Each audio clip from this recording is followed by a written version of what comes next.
At JFK International Airport, amidst the bustling crowd, a shocking scene unfolded. A black woman in a luxurious suit, with sharp eyes that reflected intelligence, was handcuffed by two white policemen in broad daylight.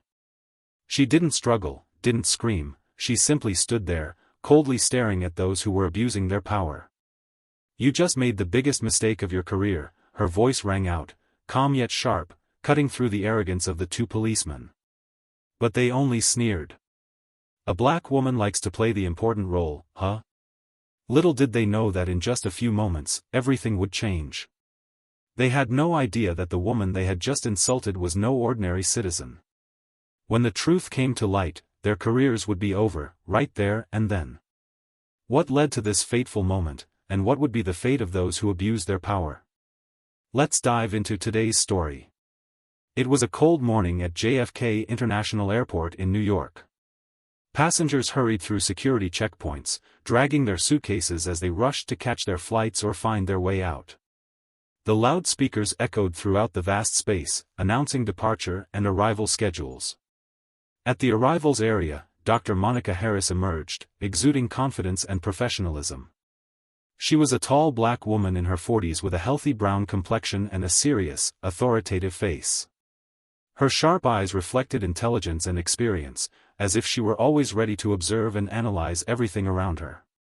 Today, Monica wore a finely tailored black suit. An elegant Rolex watch adorned her wrist, further enhancing the aura of a powerful woman. Her naturally curly hair was tied back at the nape of her neck, revealing the sharp lines of her face. Every step she took was decisive, strong, and without hesitation. Monica was not just a senior FBI official, she was one of the leading experts in organized crime and internal corruption, with over 20 years of experience in the field. She had led numerous major investigations, solved many high-profile cases, and brought countless corrupt officials to justice. She was no stranger to suspicious looks and gossip behind her back, especially from those who weren't used to seeing a black woman in a position of power. However, Monica had never allowed such prejudices to stand in her way. Her trip to New York this time wasn't for a case investigation, but to attend an important national security conference. She had just concluded a closed-door meeting with senior officials from the Department of Homeland Security and the FBI in Washington, D.C., where she presented her latest report on financial crimes linked to transnational organizations. Now, she was in New York to continue discussions with experts and representatives from various agencies. Although Monica was accustomed to frequent business trips, she still felt a little fatigued after a long day of meetings. But she refused to let that affect her appearance or demeanor. As she walked out of the security checkpoint, she took a deep breath, absorbing the bustling atmosphere of the airport, and continued toward the exit. However, she had no idea that from the moment she entered the terminal, two sets of eyes had been fixed on her from afar. James Walker and Brian Carter, two airport police officers, were standing in a corner near the baggage claim area. Both were white men wearing police uniforms with shiny badges on their chests. James, the taller one with short blonde hair, crossed his arms over his chest and eyed Monica with a skeptical gaze. Brian, a slightly shorter but well-built man, nudged his colleague and whispered something. Both of them chuckled before beginning to talk. "I bet she flew business class," James said with a smirk. "Sure, a black woman dressed like that? It's weird." Brian chuckled. "Yeah, a smuggler or some kind of crook. Did you see that haughty look on her face? Something was definitely off." James nodded, his eyes never leaving Monica. "She's got that 'I'm better than you all' attitude. I hate that." His voice lowered as he continued, but it was still filled with malice. "I'll bet she thinks she's above everyone else." Monica, oblivious to the judgmental whispers, continued walking with quiet determination. She had no idea that in a matter of moments, her encounter with these two officers would turn into something that neither they nor anyone else could have predicted. The scene at the airport was about to take a shocking turn. "Why don't we check her out a bit, see if there's anything suspicious about her?" Brian shrugged, his voice laced with amusement. "I don't mind. If something goes wrong, we'll have an excuse to arrest her." The two exchanged a knowing look, as if they had silently agreed on the plan. Without further hesitation, they began walking toward Monica, their faces displaying an arrogance shaped by prejudice. Still unaware of their unwanted attention, Monica continued walking confidently. In a matter of moments, however, her peaceful stride would be interrupted, and everything would quickly take a different turn. Monica walked down the wide airport corridor, her steps firm and purposeful. Around her, passengers bustled about, dragging heavy suitcases, engaged in hurried conversations, or focused on their phones. Yet amidst the flurry of activity, two police officers in uniform steadily approached her, their eyes filled with malice. James Walker and Brian Carter strode forward, their focus locked on Monica as if they had identified her as a potential threat. When they were only a few feet away, James cleared his throat and called out in a deep, authoritative voice, but one laced with condescension. "You there, stop." Monica halted immediately, turning to face the officers. Her sharp eyes flickered with surprise as she saw the two policemen approaching, their stern expressions clearly indicating they had something in mind. She quickly took in their posture, both stood with an imperious air, chins raised in defiance. Deep down, Monica's instincts warned her that something was wrong. James stopped directly in front of Monica, crossing his arms over his chest. Brian positioned himself to one side, scanning her from head to toe. "What is it?" Monica asked, her voice calm but firm. James raised an eyebrow. "Can you show me some identification?" Monica's gaze sharpened. She had just passed through all the necessary security checks, there was no reason for her to be stopped like this. Discrimination was not new to her, especially when it came to her skin color, but she refused to react impulsively. "I need to know why you're asking me to do this," she replied, her voice still steady. Brian sneered, crossing his arms. "We reserve the right to ask anyone for identification if we suspect something. And from what I can see, you look pretty suspicious." Monica's expression remained hard, though she could feel the injustice of the situation seeping through. "Suspicious?" She raised an eyebrow. "So, may I ask what specifically about me makes you suspicious?" James clicked his tongue, shaking his head. "This isn't an interrogation, girl. You're not cooperating. If you have nothing to hide, hand over your papers." Monica inhaled deeply, her composure unwavering. She knew her rights. She had broken no laws, and there was no sign of suspicious behavior on her part. But these two men, in their minds, had already decided that her skin color alone made her suspicious. Slowly, she opened her bag, withdrew her high-quality leather wallet, and pulled out her driver's license and official identification card. Without hesitation, she handed the documents to James. James glanced at the papers but didn't take them. Instead, he smirked sarcastically. Brian stood beside him, nudging his colleague's arm, clearly amused. "Wow, you sure are prepared," Brian said, his tone mocking. "Is this for real, or is it just one of those things someone can easily buy on the black market?" Monica blinked in disbelief. Anger simmered within her, but she kept her tone calm. "Are you suggesting that my legal papers are fake?" James crossed his arms and smirked. "We're just doing our job. We saw someone like you, dressed too well, looking suspiciously confident. We just wanted to make sure you weren't up to anything." The phrase, "someone like her," echoed in Monica's mind, and she immediately understood what was really happening here. It wasn't about suspicion, no, in their eyes, a black woman in an expensive suit, walking with such confidence through the airport, was simply unacceptable. Monica squeezed her hand slightly, maintaining her composure. "I demand that you check my papers," she said, her voice as calm and authoritative as ever. As the tension mounted, Monica stood there, fully aware that this moment wasn't just about the injustice she was facing in the airport. It was about the deep-seated prejudices these men had, the biases that led them to judge her simply for being who she was, a powerful, accomplished woman who refused to be intimidated. "Immediately, if not, I reserve the right to leave," Monica said firmly, her voice steady despite the tension building within her. Brian laughed, as though she had said something absurdly funny. "Who do you think you are?" he smirked, turning to James. "She must think she's someone important." James nodded in agreement, his gaze lingering on Monica's expensive attire. A black woman in clothes like that. Don't you think it's strange? Monica's grip on her bag tightened as heat surged in her chest. She was no stranger to situations like this, but this time, controlling her anger was harder than ever. I will not stand here and let you insult me, she said, her voice firm. I have presented my proper papers, and I have the right to be treated as fairly as any other passenger. James' expression immediately shifted. His eyes grew colder, and he took a step forward, nearly pressing his face to hers. Listen, girl, he growled. We get to decide who's suspicious here, and if I say you are, then you are. Brian stood beside James, his arms crossed and a smug smirk on his face. You think you can get away with that attitude? But unfortunately, there are no special privileges for you here. Monica gritted her teeth but held her ground. I will not let you abuse your power like this. You are discriminating against me just because of the color of my skin, and I will not accept that.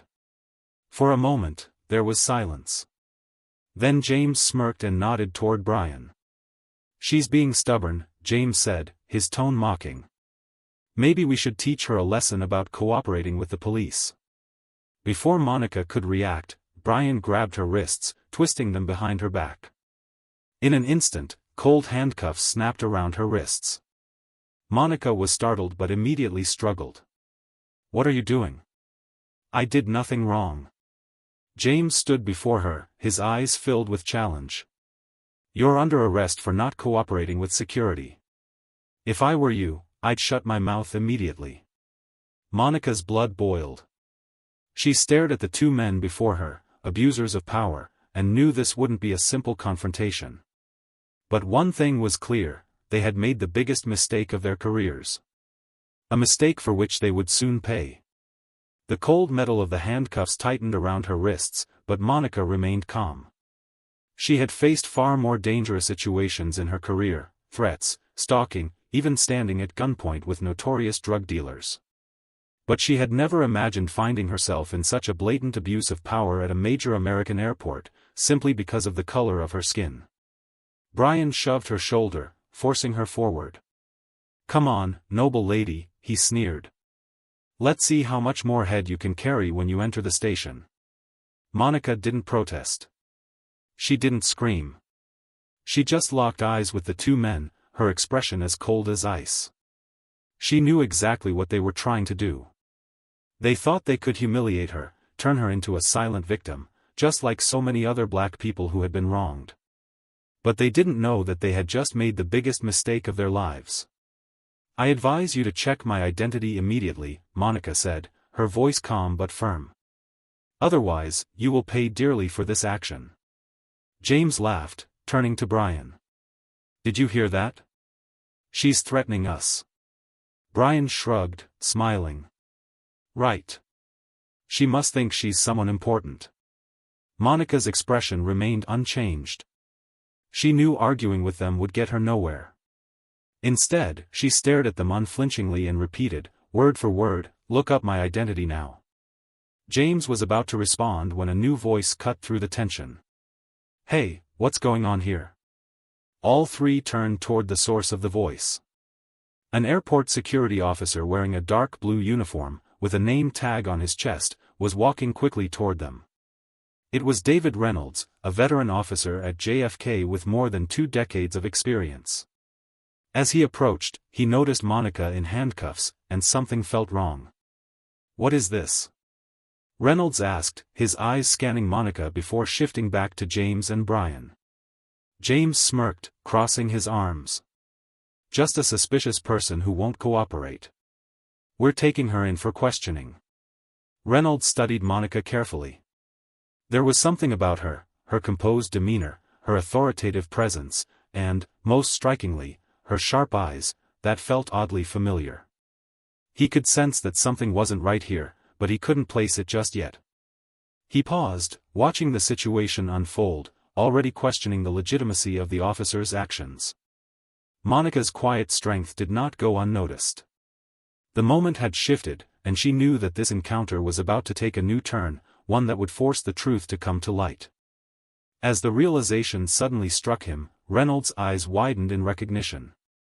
His breath caught for a moment. Wait, this is Dr. Monica Harris? James and Brian froze, stunned by the revelation. Reynolds turned to them immediately, his voice now urgent. Do you two know who she is? She's a high-ranking FBI official. Brian laughed, shaking his head in disbelief. Come on, are you kidding? Just because a black woman wears a suit doesn't mean she's a big shot. James laughed too, his voice dripping with condescension. Yeah, she probably thought she could fool us by dressing like a director. Monica said nothing. She simply stared at the two men in front of her, knowing that even if they were warned, they wouldn't believe her. That was the reality of racism, it made people believe their prejudices more than the facts right before their eyes. Reynolds shook his head, his expression grim. I'm serious. If you don't believe me, you better check it out right now. If you really did handcuff an FBI agent, I swear you're in big trouble.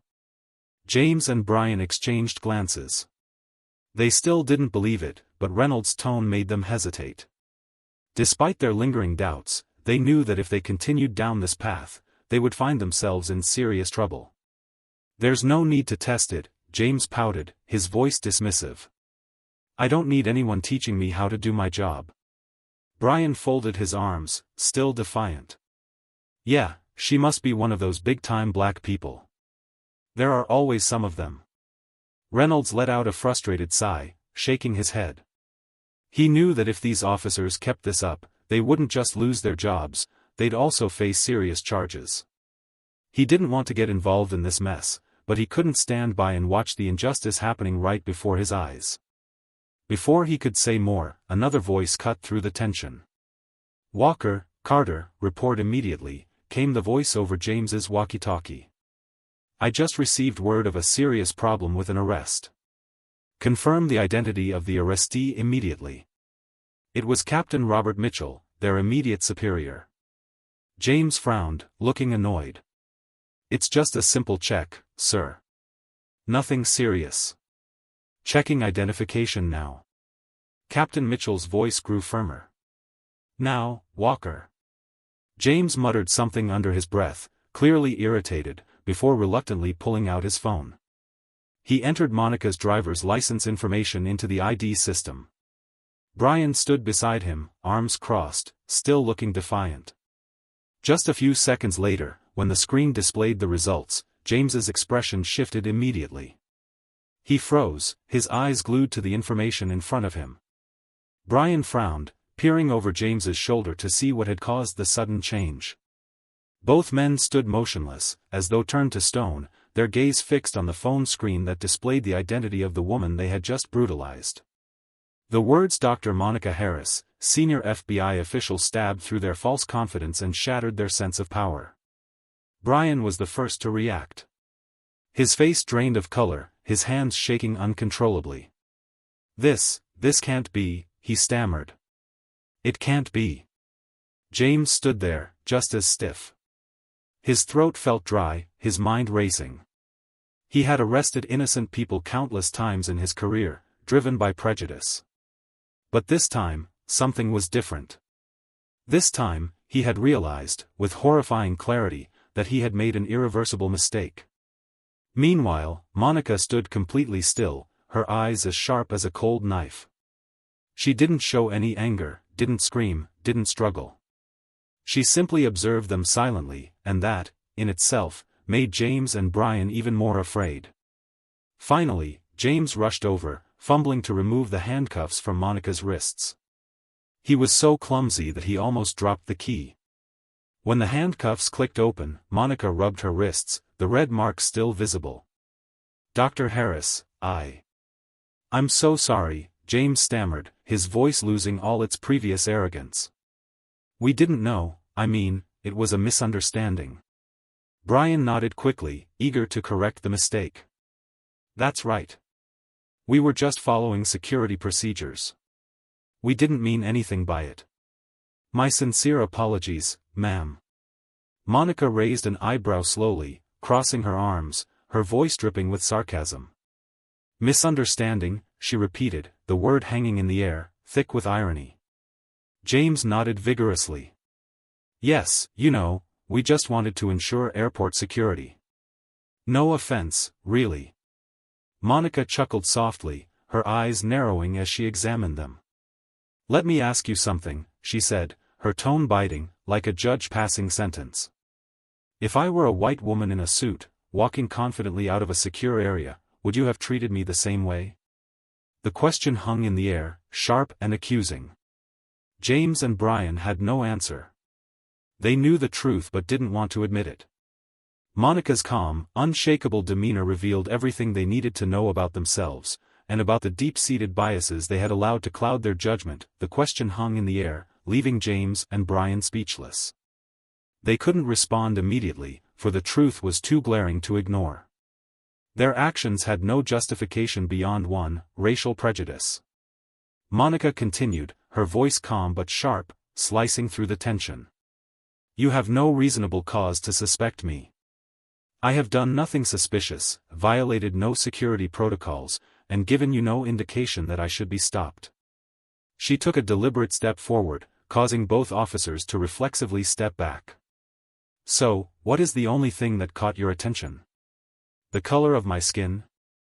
Brian swallowed hard, trying to find something to say, but no words could salvage the situation. Nearby passengers began to notice the escalating confrontation. A few people pulled out their phones, starting to film. A middle-aged woman frowned and asked, "What is going on here?" A man standing nearby immediately replied, "These two cops just handcuffed an FBI agent just because she's black." Murmurs rippled through the crowd, and soon, the group grew larger. Angry glances were cast at James and Brian, and an older man in a suit shook his head in disbelief. Unbelievable, this kind of thing still exists in New York? A young woman zoomed in with her phone camera. We have to post this online. Let's see how far they can go. James and Brian began to feel the weight of their actions.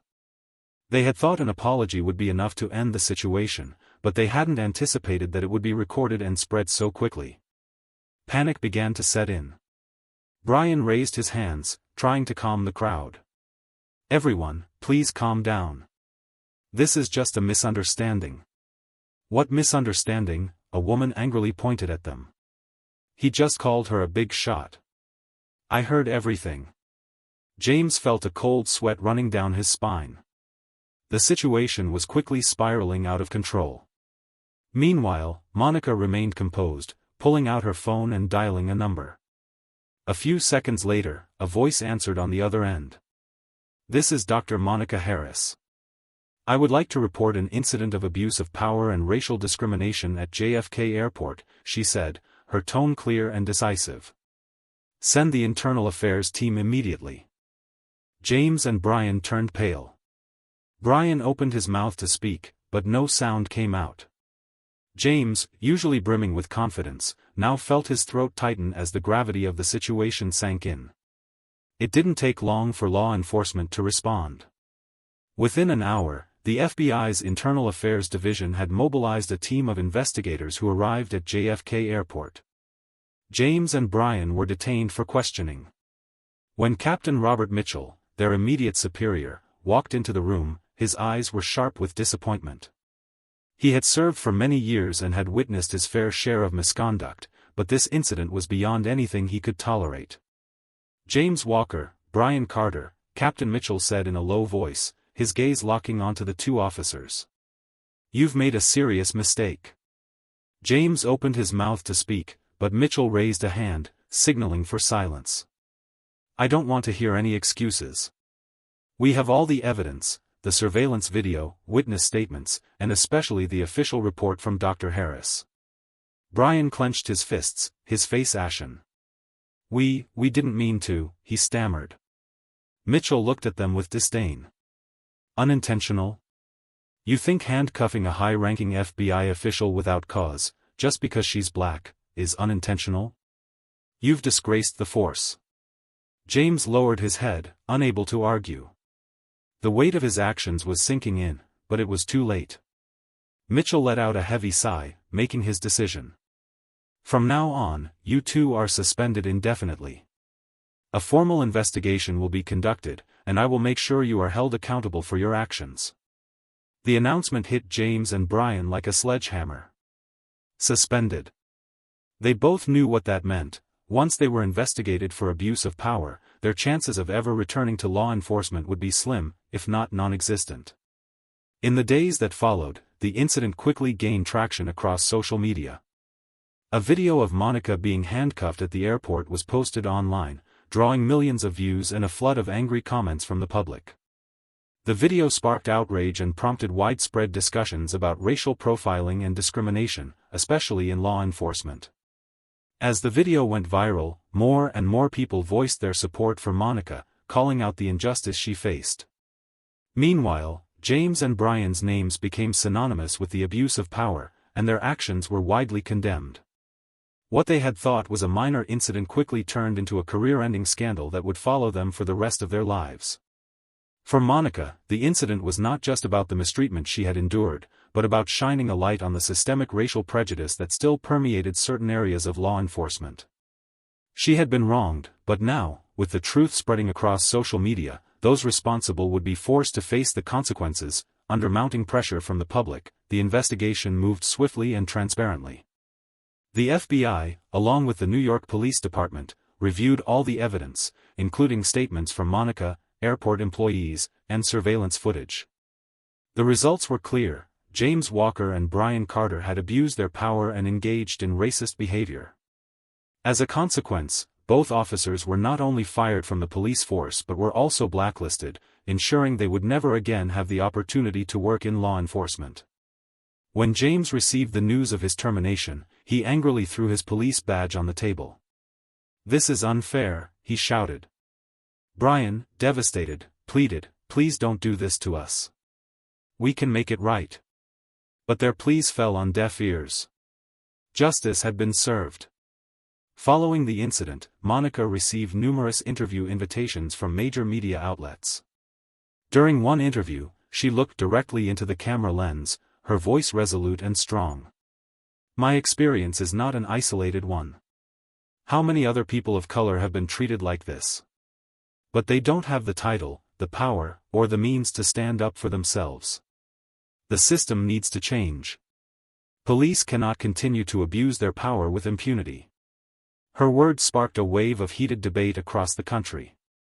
Peaceful protests were organized, calling for law enforcement reform, and many politicians and high-ranking officials publicly supported changes to the police oversight system. Within months, James and Brian were completely erased from the law enforcement world. No department was willing to hire men who had abused their power and been publicly disgraced. Meanwhile, Monica continued her work at the FBI, but now with a broader mission: fighting to eliminate racism within the legal system. One evening, after delivering a major speech on judicial reform, Monica left her office and entered her car. She sat quietly for a moment, reflecting on the time when two officers had handcuffed her without hesitation. At that moment, they held power over her and believed they could act without consequence. But they were wrong. Monica smiled slightly as she gazed at the bright lights of New York City outside the car window. She knew the road ahead was long, but today, justice had prevailed. Those who abuse power would always pay, and those who stood up for the truth, even alone, could make a significant impact on the world. Thank you for taking the time to hear this story.